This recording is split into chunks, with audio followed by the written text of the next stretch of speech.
Coma sempre que chegaba a casa, non atopaba as chaves por ningures.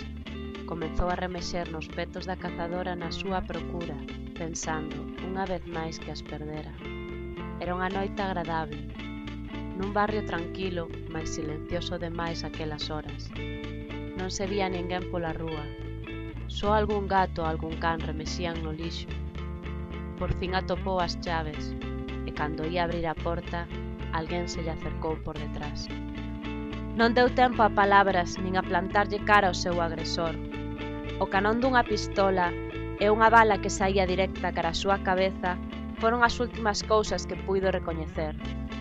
O sicario soltou a arma, confiado en que non deixara as súas pegadas nela e que xamais relacionarían a pistola con el, e botou a correr hasta esfumarse na escuridade da noite.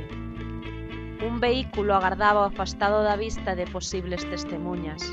No interior, un home cunha chave colgada do pescozo que brillaba cada vez que a luz duns faros incidían nel. «Todo ben?» Preguntoulle nada máis tomar asento e pechar a porta. «Sen problemas», contestou o sicario satisfeito. O automóbil arrincou e abandonou o lugar cunha velocidade moderada para non chamar a atención.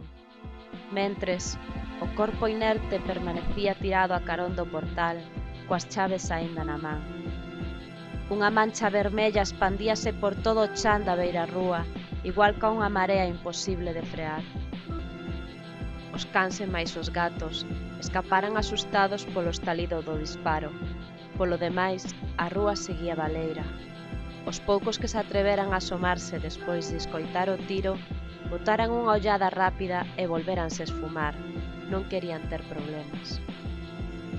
Unha veciña que sabía de quen se trataba avisou unha ambulancia. Despois chamou a alguén que lle puidese facer chegar a nova familia. Mal asunto, pensou.